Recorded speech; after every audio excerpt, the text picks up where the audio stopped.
Hi everyone! Welcome back to my YouTube channel. Here I am back at it again with another video.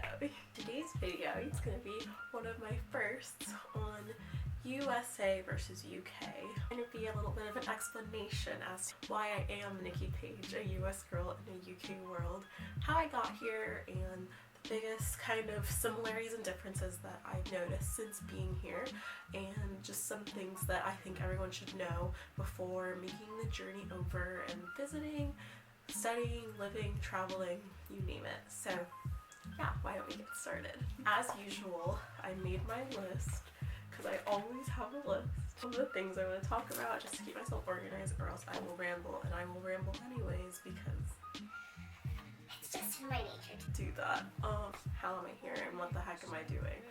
What's been going on? I've been based here since the end of July 2019, and back in January 2018 I met my current boyfriend, who is from England. We were studying abroad in Milan, Italy. We met there, decided to do a year of long distance, him here in the UK, me in the US, and next, moving forward, was for me to come here and kind of see if we could do this whole like living together thing, especially from coming from two completely different worlds and kind of merging them together. The UK is this big and the US is this big. If you didn't know, the UK isn't just England, it's also England, Scotland, Wales, and Northern Ireland. A little over 93,000 miles big, while the United States is 3.7 million miles big. I'm sure you could imagine that like transportation here is different than it would be in America. A lot of public transportation.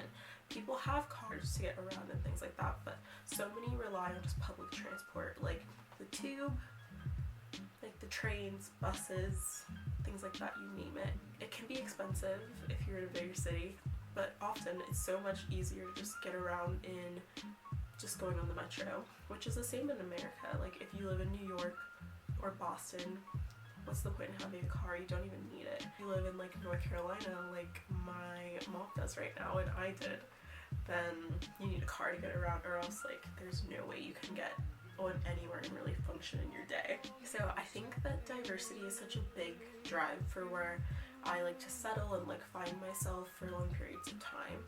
England is a very diverse place, especially in big cities.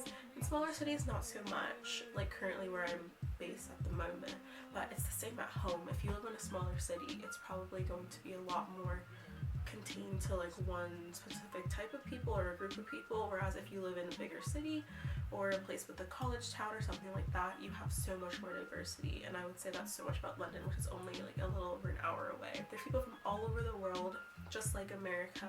England is a place that you can kind of come, build a life for yourself and flourish if you're from a different country, which is something that's not necessarily said for everywhere around the world. To be completely honest, it don't come for me. I prefer American food to English food. I think that England has lots to offer and so many options, but to me, like, I love getting foods from different places. My favorite food is not American food. My favorite is like Italian, Mexican, Chinese, Japanese, like all of that stuff. I love having the options, which isn't always easy to find here because like if you're in a smaller town, it's gonna be really difficult to find things from all these other places, whereas like if you're in London, again, I keep going back to that because I spend so much time in the southeast and in London that like I don't have tons to say about the north because I haven't gotten the chance to explore it really all that much. But obviously if you're in London, there's so many options and there's so many like different cuisines from literally all over the world. But I will say that like I prefer American style food to English style food. Different vocabulary, speech, language, and things like that for like American versus English words. Yeah, American versus English words. So like for example, if you were to have like, if you were to get fried potatoes from McDonald's, Americans would call them French fries, whereas someone from England will call them chips, whereas we call chips something like Lay's or Pringles. To an English person, that is a crisp. Yeah, crumpets. Crumpets are our English muffins. I think they're better here, to be quite completely honest. Scones. So here, a scone for us is like the same as getting a biscuit. It's like a biscuit at like Bojangles or Chick-fil-A. Do Chick-fil-A even do biscuits?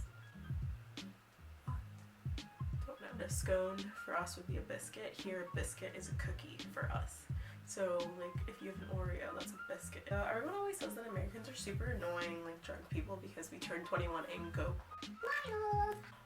Here, part of the life, like you go to a pub after work with your colleagues or your friends, but people love it. Drinking culture is so big. Going out and clubbing and partying is such a big deal. The music is different than it is at home. Club music, club. Not so much like hip hop and R&B, and if it is, a lot of time it's English rap, which is cool. But I also want to hear like my oldies but goodies. Okay, shopping. So as far as like clothing stores and stuff go, there's a lot of similar stores here, like H&M, Zara. Something about the clothing style I would say that's way different is that at home I think that there's like a much bigger like push for diverse fits. Like people love to kind of like express themselves through their fashion choices, whereas here a lot of the fashion is like so similar throughout all the stores, which is probably just like me not observing well enough. Trends are very like fast fashion based, whereas they are at home as well too. But people here love like a pretty little thing, misguided ASOS, like things you can get big hauls of on the internet, like things you would watch and haul of for YouTube, is like a big style here. So as far as like fashion and makeup go, I would say that there's a lot of differences between American and like English style dress. Like nude lips, lashes, contour, bronzer, highlight, like it is just like it's done so well. And I genuinely, me personally, I can't do it because I don't know how, but I would love for someone to do it to me. I would love for someone to make my face up to look like that. Maybe that's something I'll learn moving forward. But currently, I still haven't been able to really like find exactly what I love, and that goes for makeup and fashion. As I learn more about the trends I love and like what I want to kind of embody in my own style, that's like how we'll get through that part. And last but not least, accents. So everyone always talks about how they love English accent, except for the fact that I don't think a lot of people know that there are so many accents. Everyone to sound exactly how like Julie Andrews from His Diaries or Harry Styles sounds, because they're all different, and you're bound to hear them when you come, and it's kind of cool to like meet people from different places and see like what accent is regional to them. This is my first US versus UK video. It's very general because it's just like basic notes and knowledge and like a little background on some things that you might not know about England and the UK as a whole. And so if this is something you're really into, I have more ideas moving forward. Like even though I won't be a US girl in a UK world when I'm back home, I will be in a few months. I'll like still make this a big focus of my channel, along with just like my other interests, as you'll see as we move forward. Don't forget to like, comment, and subscribe, and I can't wait to see you on my next one. And don't forget, I'm just a US girl in a UK world. Bye bye.